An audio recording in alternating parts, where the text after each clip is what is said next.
Hi, hello, I'm Giada from Invisible Caims and Art and Spirituality, and I'm a spiritual and creative practitioner, numerologist, shamanic yoga teacher. One word I just would love to say that I like being an explorer of life, and we have decided to come together with Sarah in this beautiful corner of Wisdom Wednesday. Yes, Wisdom Wednesdays. Should we say it together? Wisdom Wednesday.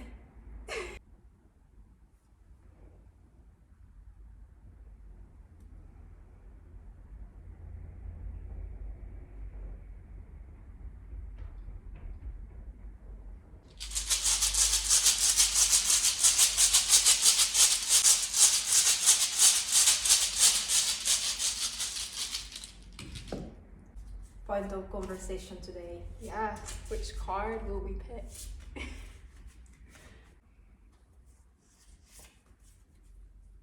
Counting Cup, Victory. Wow. Number 20. You're being put on notice that a personal victory is in the works. You may have overcome a long-time challenge or conquered an opponent, so now it's the time to share your victory with others. To honor yourself at this time and be grateful for this blessing. Counting Cup represents the success of forward movement and acknowledgement of right action. You have been true to yourself, you are being rewarded for staying on the sacred path. Congratulations, victory is sweet, but sweeter still when the spoils are shared with those you care for. Share the joy of your cup with those who want to see you winning. Remember, warriors who had counted cup always took care of the widowed, aged and feeble. The material victories shared bring further honor, providing another cup feather for those willing to give away. What does that card mean to you, do you feel? Well, I think that it's a great request to everyone as a message to never give up, that the victory at some point will come. It means whatever you have spent in terms of your efforts, your time to help others, Yes. for the community, for your little things that you can do every day for the helping of your neighbors until on a larger scale. If you keep going, if you never give up, if you keep insisting and having faith in the process, which is the essential element. Yeah. Having blind faith, not in something, but in the universe that will support you. And even if you don't see a result at the beginning, that's an act that is asked from you. And of course, it's not easy at all. That's a trial that is a bit difficult for you at your level of evolution. But just being with a deep belief that it's going to work, and eventually it will, always. Definitely, and it's really a testament to you as well, because it's this idea of staying on this sacred path. It's sort of a congratulations for trusting your intuition and remaining with a path that feels true to you. I find it really interesting that was the first card today. Yeah, I think it has, and it can align with everyone, with each of us, because it's just a small gesture that makes a difference, with a good intention, of course. So you don't need necessarily to be doing great things at the beginning. Then, of course, the aim, the vision needs to be big, because that's your road, that's what you're going through. So there's no point in dreaming in a small thing. You just always have to dream that you're going to help the world in the biggest way you can, using your own skills, using your own gifts and energy. And that's the element of the energy, is the essential part that you need to put on the beginning, and keep giving fuel to this energy. And especially when there are dark times, follow the omens, ask for help for the universe, because if we're not asking for help, the universe cannot help us. Exactly. The universe wants to help us because they see that there is the need, but we need to ask, we need to verbalize it, and then the help will come in an amazing way, in an unexpected way, in ways that we are not even able to imagine. Because the purpose is the purpose of our soul, so helping others from a small little detail till to build the greatest things that we could even imagine. If you do something regularly, that it compounds over time. Yeah, exactly. Starting from a small step, from a small stone, a small brick, the way you want to call it, you can build a huge building, you can build a city. It takes consistency, energy, and then all the opportunities come to you if you have this faith that the universe is supporting you. And then of course, just letting go of the mind and say, okay, why am I doing this? And just instead keep going and going and going and being faithful to that path, whatever you've started, whatever is the nature of your way of exploring and helping others. Just being there and just try to be detached and having a blind faith in the universe, because there are basically two roads. Either you can decide to surrender to the control of the mind, or and have relationship with people that are trying to say that you're wrong, that nothing is working, or you can have a relationship as another word with the divine, with the spirits, with the universe. You've got a team of allies, and so you are asking for the support of that. You are not alone going into the world. Everyone prioritizes, like, you have to be realistic. But why can't a big dream be realistic? Yeah, exactly. And also specifically, the concept of reality is an illusion. In Buddhism, the reality is also called the Chitta Maya. So Maya means illusion and Chitta means consciousness. So it's an illusion of the consciousness, is an illusion of the mind. So it's basically this reality when we are saying be real, be realistic, but this reality doesn't exist. It's a projection of the mind. It's just something that is created by the mind. So it's not the real world where we are existing. It basically doesn't exist. It's actually true. No one is seeing the same world. Our own experiences, our own backgrounds, our own upbringings, and everything that's formed our own experience, and that will shape how we see the world. So, like, you and I aren't seeing the same world. It's actually the eye of the observer that makes the reality. That's also something that, from a physician's point of view, they are saying that from a scientific point of view, that the eye of the observer changes the reality. Wow, yeah. That's the big powerful element that we can consider when we are the way.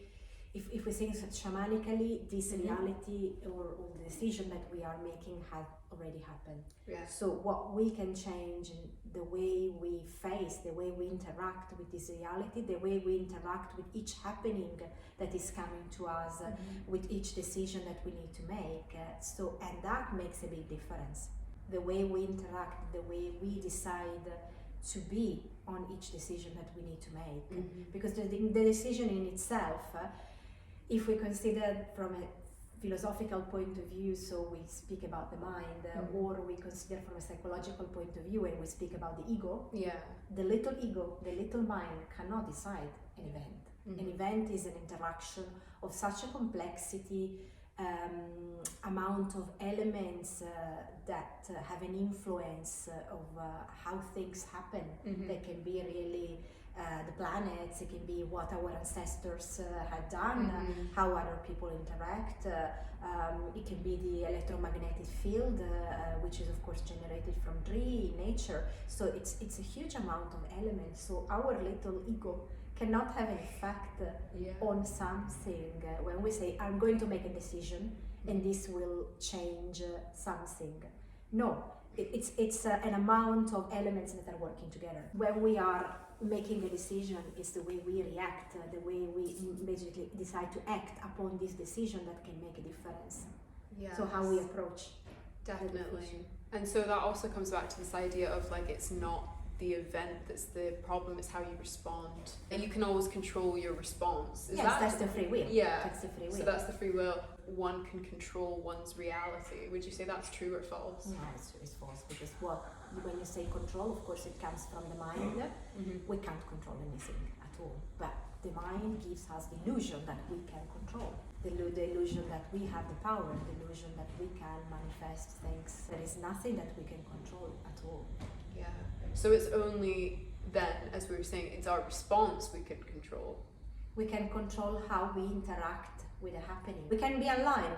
We just need to be in the flow and accept every change, every different element that is coming on the path, and just be with that in the moment. Yes. There is a change of plan fine, let's go with that. Then maybe it's even Yes. better than what we wanted to realize, because we by the time we decide to stick with the element that we have decided to plan, that our mind decided to plan, we just basically go against the flow.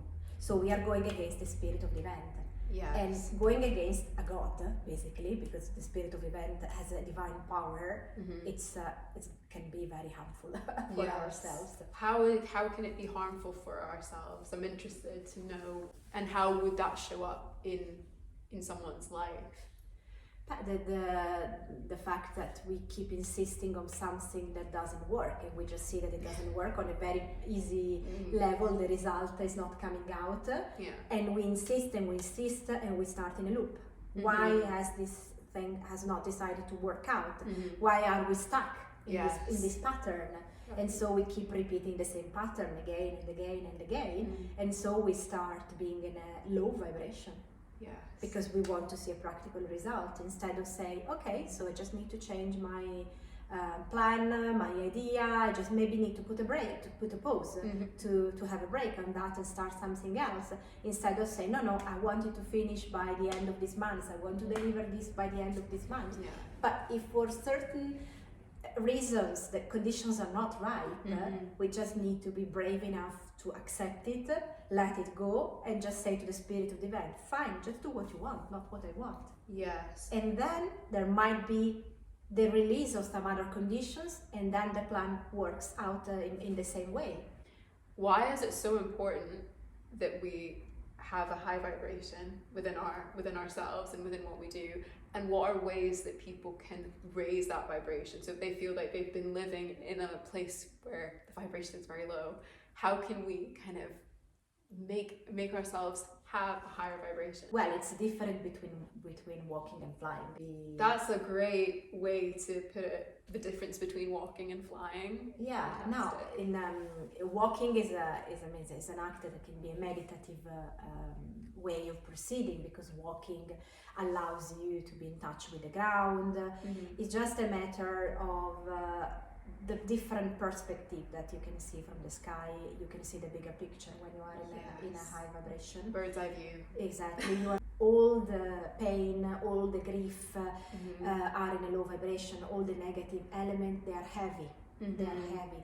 It's just like when people have heavy karma, they are in a low vibration. Heavy karma comes from the fact of being for sure in some negative element, in negative beliefs that of course there are involved so many different aspects, because the word karma means action in Sanskrit, so it involves actions that come from the mind, that come from a practical point of view, and of course being in a low vibration is being in a place where there is a lot of heaviness of the soul, heaviness of the heart, for lots of different reasons.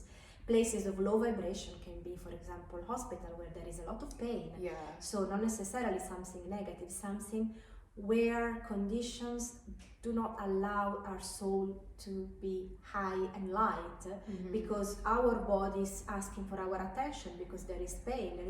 Then of course, in a hospital you can also be in a high vibration, because when you go over the pain and you decide to overcome that fear, overcome that grief, then you can elevate yourself to a higher vibration. Yes. So not necessarily is correlated to the place where you are. Of course, it's always a matter of how your soul is behaving.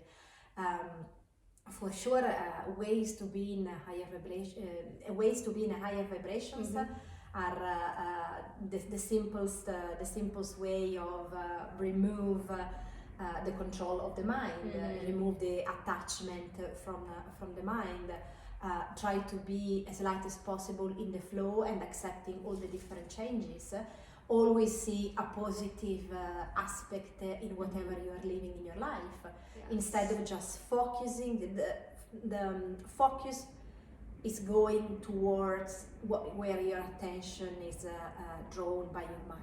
So if there is something negative, of course you will be more drawn to be attracted by the things that are not working. And then of course you are becoming heavy, then your vibration is just lowering down in that element. Then it's just opening a gate, because then you enter in a loop.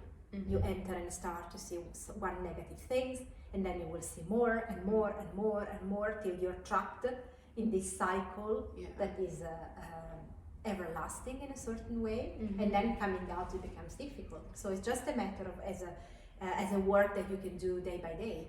Yes, definitely. And also watch our YouTube videos, they will raise your vibration. So what would you say to someone that's been stuck in that negative cycle? Because it is really easy once you see one negative thing that they just kind of spiral and you feel kind of overwhelmed by it. So what would you say to someone that was like, I'm so low right now, I really want to break out of the cycle, I don't know how, I feel really stuck in the loop? What would be the first thing you would say to them? Go out for a walk in nature. Yes, second that. Trees are your friend. Because that will help your mind just to free up itself for half an hour. Yes. And then you will come back and you see things with a different perspective. Being in nature. Being in nature, if you are already practicing that, sit down in silence for 10 minutes, 15 minutes. But when your mind is in a loop, it's difficult. You just need to be trained to do that, or has to be a normal habit. If you have not done that before and you sit down, your mind will keep thinking and thinking and thinking about that problem. So that's why it's much easier to go out for a walk. There's also a great practice you can do. You can take off your shoes and walk on the earth and just feel really connected to kind of the spirit of nature or Gaia. It's just a really lovely practice in nature. It allows your breath to regulate itself back again. And the breath is the bridge between the heart and the mind. So that's essential. Being a bridge, it's a connector between what you feel, what you think. So when your breath is calmer back again, your perspective will eventually change, because you will see things in a calmer way. Your whole body feels better. Your sort of, I think it's the parasympathetic nervous system. Just everything regulates, and you can catch yourself for a moment before you go down that negative spiral. So it's just really beneficial, and we forget about the breath because it comes automatically in our way of doing, and it's not something that we think about. It just happens. Yeah. So, we love a deep breath. Should I pick a card now? Should we do cards for Sarah? Yes,